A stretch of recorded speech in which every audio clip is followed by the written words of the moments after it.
जी नमस्कार। स्वागत है दोस्तों आपके अपने यूट्यूब चैनल हिंदी परीक्षा इसके पर। आज की इस वीडियो में जैसा कि हमने पिछले वीडियो में कहा था कि हम नेक्स्ट वीडियो में बात करेंगे MHD07 के PYQ जून महीने की 2011 के, और कई बार ये क्वेश्चन पूछा भी जा चुका है, जो कि टिप्पणी लिखने को आता है राष्ट्रभाषा और राजभाषा के ऊपर।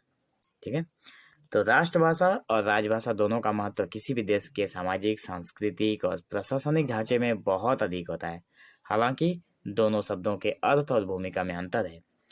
किसी भी देश हो, उसके सामाजिक, सांस्कृतिक और जो प्रशासनिक होता है, समाज तो सामाजिक तो समाज से रिलेटेड है, सांस्कृतिक हो गया जो हमारा कल्चर है, प्रशासनिक हो गया जो हमारी मतलब जो कंट्रोल पावर है, जैसे पॉलिटिकल पार्टी में पुलिस से जो प्रशासन है हमारा, ठीक है, तो जुडिशरी जो है, तो ढांचे में बहुत अधिक होता है।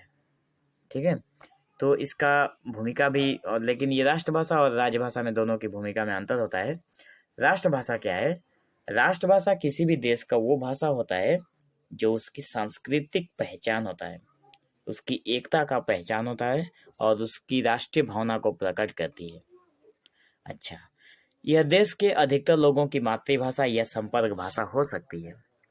राष्ट्रभाषा जो है वो हमारे ये किसी भी देश के अधिकतर लोगों की, मतलब बहुत सारे लोगों के संपर्क भाषा हो सकती है, मतलब बातचीत करने वाली भाषा हो सकती है। राष्ट्रभाषा का उद्देश्य है देश के नागरिकों को सांस्कृतिक रूप से जोड़ना। राष्ट्रभाषा का क्या उद्देश्य है कि देश के लोगों को कल्चरली और सांस्कृतिक, मतलब वही है कल्चरली तरीके से लोगों को जोड़ना और उनकी भावना को एक राष्ट्र के रूप में संगठित करना, मतलब उनकी भावनाओं को दिखाना कि यह एक राष्ट्र में उनका भावनाओं को सम्मान दिया जाता है। भारत के संदर्भ में अगर भारत की बात करें तो हिंदी को राष्ट्रभाषा माना जाता है, क्योंकि यह देश के एक बड़े हिस्से में बोली और समझी जाती है। मतलब हिंदी जो है वो हमारे भारतवर्ष में ज़्यादा मात्रा में बोली जाती है और ज़्यादा से ज़्यादा लोग इसे समझते भी हैं। हालांकि संविधान में हिंदी को राष्ट्रभाषा के रूप में घोषित नहीं किया गया है, लेकिन अभी भी संविधान में हिंदी राष्ट्रभाषा नहीं है, लेकिन यह भारत की सांस्कृतिक और भावनात्मक एकता का प्रतीक मानी जाती है। ठीक है, तो आज आप लोगों को एक नई चीज़ पता लगा कि भारत की राष्ट्रभाषा भी हिंदी नहीं है। ठीक है, राष्ट्रभाषा अभी सिलेक्ट नहीं हुआ है। अच्छा, राजभाषा क्या है? राजभाषा वो भाषा होती है जिसका उपयोग सरकार अपने प्रशासनिक कार्यों और संचार के लिए करती है। मतलब राजभाषा एक ऐसी भाषा है जिसमें सरकार क्या करती है, नए नए ऑर्डर इशू करती है प्रशासनिक कार्यों को संभालने के लिए और संचार करने के लिए। बातचीत, सरकार जिस भाषा में बात करती है वो राजभाषा है।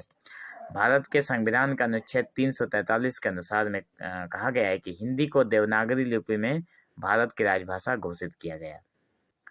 अच्छा, हिंदी को ही देवनागरी लिपि में भारत का राजभाषा क्या है? हिंदी है, जिसे देवनागरी लिपि में घोषित किया गया था, वो भी हमारे संविधान का अनुच्छेद नंबर 343 में बताया गया है।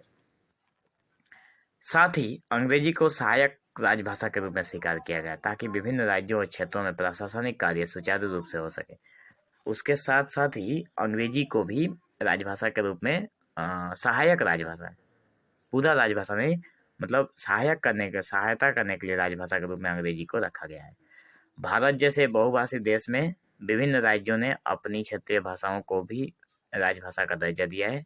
जैसे महाराष्ट्र ने मराठी का, तमिलनाडु में तमिल आदि शब्दों को ये राजभाषा के रूप में मानते हैं। इनका अंतर क्या है? तो राजभाषा का उद्देश्य, इन दोनों का अंतर और उसके महत्व क्या है? तो राजभाषा का उद्देश्य राष्ट्रीय एकता और सांस्कृतिक पहचान को बनाए रखना है, जबकि राजभाषा जो राष्ट्रभाषा का उद्देश्य है कि सांस्कृतिक पहचान को बनाए रखना। राजभाषा क्या है? प्रशासनिक सुविधा और सुगमता सुनिश्चित करती है। राष्ट्रभाषा जो है वो भावनात्मक और सांस्कृतिक दृष्टि से महत्वपूर्ण होती है। राजभाषा के साथ लोग जो होते हैं वो भावनाओं के साथ जुड़े होते हैं। ठीक है, भावनाओं के साथ जुड़े होते हैं, और जबकि राष्ट्रभाषा के साथ लोग भावनाओं के साथ जुड़े होते हैं, जबकि राजभाषा व्यवहारिक और आधिकारिक दृष्टि से होते हैं, लोग इसके साथ जुड़े रहते हैं। ठीक है, तो निष्कर्ष के रूप में हम लोग लिख सकते हैं कि भारत जैसे विविधतापूर्ण देश में राष्ट्रभाषा और राजभाषा दोनों को अपना अलग अलग महत्व है। राष्ट्रभाषा देश की सांस्कृतिक जड़ों को मजबूत करती है। राष्ट्रभाषा होगी तो देश की जो सांस्कृतिक जड़ है उसको मजबूत करेगी, जबकि राजभाषा जो है वो प्रशासनिक सुगमता और प्रबंधन को सुदृढ़ करती है। अच्छा, दोनों के बीच सामंजस्य और संतुलन बनाए रखना देश की प्रगति और एकता के लिए आवश्यक है। अगर राजभाषा और राष्ट्रभाषा के बीच सामंजस्य और संतुलन नहीं रहेगा तो देश की प्रगति में दिक्कत हो सकती है। ठीक है, तो ये रहा एक छोटी सी वीडियो आप लोगों के लिए, जो कि टिप्पणी था, आप लोगों का आने वाले एग्जाम के लिए बहुत इंपॉर्टेंट है। तो बने रहें चैनल के साथ, और इसी तरह के इंटरेस्टेड वीडियो पाने के लिए चैनल को सब्सक्राइब करें, और वीडियो अगर अच्छा लगा हो तो उसे लाइक और कमेंट करना ना भूलें। नेक्स्ट वीडियो में बात करेंगे सघोष और अघोष व्यंजन ध्वनियाँ। ठीक है, तो मिलते हैं हम लोग नेक्स्ट वीडियो में। वीडियो में पूरा बने रहने के लिए धन्यवाद।